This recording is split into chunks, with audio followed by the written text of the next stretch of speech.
जनतेचा आवाज महाराष्ट्र पंचा माध्यमातून।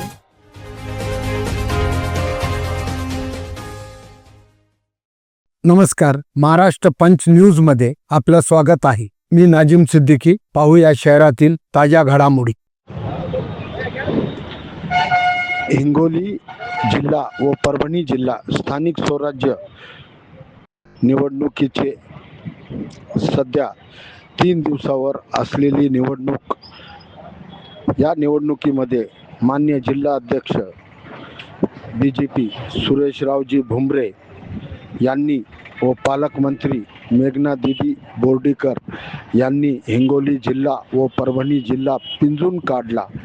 सध्या सईद खान उर्फ गब्बर यांची वर्णी लागणार आहे। या परिश्रमामध्ये काय काय पाहण्यात आले हिंगोली जिल्हा व परभणी जिल्हा यांच्याशी या निवडणुकीबद्दल चर्चा केली असता त्यांनी निवडणुकीचा निकाल निवडणूक लागण्या अगोदरच जाहीर केला। सईद खान उर्फ गब्बर यांची वर्णी लागली व यांचा विजय निश्चित आहे असं सुरेशराव भुमरे यांनी चॅनलशी चर्चा करताना व्यक्त केली।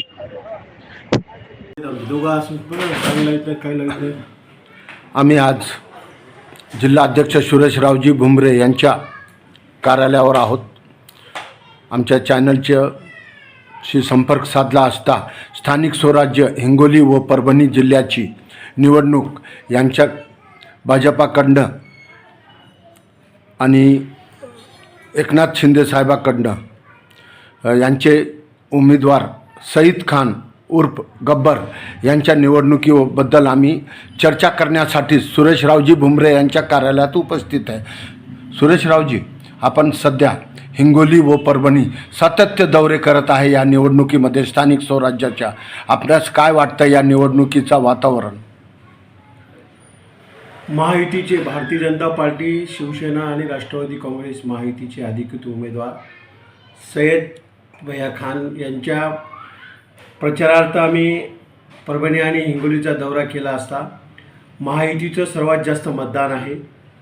सन्माननीय महाराष्ट्र राज्याचे मुख्यमंत्री आदरणीय देवेंद्रजी फडणवीस साहेब, उपमुख्यमंत्री एकनाथभाई शिंदे साहेब, आदरणीय दुसरे उपमुख्यमंत्री सुमित्राताई अजितदादा पवार यांनी त्यांना उमेदवारी जाहीर केली। महायुतीमध्ये तिन्ही पक्ष मिळून आणि सर्वच असे जवळपास 365 मतदान सध्या महायुतीसोबत आहे आणि महाविकास आघाडीमधलं सुद्धा 50% मतदान आम्हाला मिळेल असं वाटतंय। अतिशय चांगलं वातावरण आहे। विकासाच्या मुद्द्यावर ही निवडणूक आम्ही लढीत आहोत। सर्वच जिल्हा परिषद सदस्य, नगरसेवक आणि पंचायत समिती सभापती, सर्व मतदार विकासाच्या मुद्द्यावर परभणी जिल्ह्याच्या सन्माननीय पालकमंत्री मेघना दीदी बोर्डीकर साकुरे असतील, रामप्रसादजी बोर्डीकर साहेब असतील, आदरणीय गंगाखेडचे आमदार रत्नाकरराव गुट्टे साहेब असतील, पाथरीचे आमदार अजितदादा विटेकर असतील, माजी आमदार सुरेशरावजी उरपूरकर साहेब, माजी आमदार सीतारामजी गंधाड मामा, या सर्वांनी ही निवडणूक हातात घेतलेली आहे आणि सर्व महायुती पक्षाचे जिल्हाध्यक्ष, जिल्हा प्रमुख यांनी पण सर्व ताकदीनिशी मैदानामध्ये उतरून आज तुम्हाला निश्चित सांगतो, महाराष्ट्रामध्ये जेवढ्या विधानसभेच्या निवडणुका सुरू आहेत 17पैकी 6 बिनविरोध झाल्या। 11 ठिकाणी निवडणुका सुरू आहेत। 11च्या 11 महायुतीचे उमेदवार निवडून येतील। त्यामध्ये सर्वात जास्त मताने सईद खान हे परभणी आणि हिंगोली मतदारसंघातून निवडून येतील। सर, आम्ही असं लोकांमध्ये चर्चा आहे का विटेकर साहेबांनी आतापर्यंत प्रचारामध्ये कुठे सहकार्य दिसत नाहीत अशी लोकांमध्ये चर्चा आहे, याच्यावर आपलं काय म्हणणं आहे?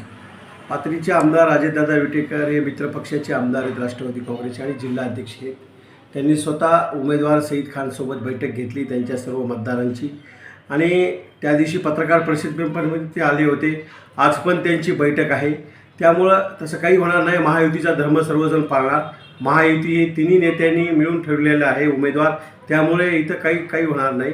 सर्वजण ताकदीनिशी महायुतीच्या उमेदवाराच्या पाठीशी आहे। साहेब, गंगाखेडचं वातावरण काय आहे? गंगाखेडला अटीतटीचा सामना आहे। मधुसूदन केंद्रे साहेब व रत्नाकर गुट्टे साहेब यांचं जे आपसात राजकारणामुळे भिनलेलं आहे, तर आता यांचं कुठे आहे कौल? दोन्ही महायुतीमध्ये नेते रत्नाकर गुट्टे साहेब आमदार साहेब आहेत पाथरीचे, ते माजी आमदार आहेत, नगराध्यक्ष आहेत, त्यांच्या मिसेस, आणि दोन्ही नेते महायुतीमध्ये आहेत. त्यामुळे दोन्ही नेते महायुतीचं काम करणार आहेत. त्यामुळं तिथं कुठेही किंतु परंतु काय राहणार नाही. साहेब, निकालाचं काय वाटतंय आपणास? 100% निकाल महायुतीच्या बाजूनं आहे आणि महायुतीचा कल सामान्य जनतेला माहीत आहे. सामान्य जनतेने निवडून दिलेले नगरसेवक, जिल्हा परिषद सदस्य, पंचायत समिती सभापती, विकास जर करायचा असेल तर महायुतीशिवाय पर्याय नाही. त्यामुळे सर्वजण महायुतीसोबत राहतील. वसमतचं काय वातावरण आहे सर? वसमतचं चांगलं आहे. हिंगोली जिल्ह्यातल्या सगळ्या नगरपालिका ह्या सगळ्या महायुतीसोबत आहेत. कालच हिंगोली जिल्ह्यात बैठक झाली. तानाजीराव मुटकुळे साहेब होते, जिल्हाध्यक्ष गजाननराव घुगे साहेब होते, तिथले आमदार संतोषराव बांगर साहेब होते, राजूभाऊ नवगरेसोबत बी त्यांनी संपर्क केला आहे. बैठक झालेल्या आहेत. त्यामुळे कुठंच काही अडचण असं वाटत नाही. परभणीमध्ये बांगर साहेबाचा दौरा येणार आहेत का सर या निवडणुकीच्या दरम्यानमध्ये? ते त्यांचा विषय आहे. त्यांनी त्यांची हिंगोली जिल्ह्याची जबाबदारी घेतलेली आहे सर्व नगरसेवकांची, शिंदे सेनेच्या. धन्यवाद सर, तुम्ही आमच्या चॅनलला मुलाखत दिल्याबद्दल.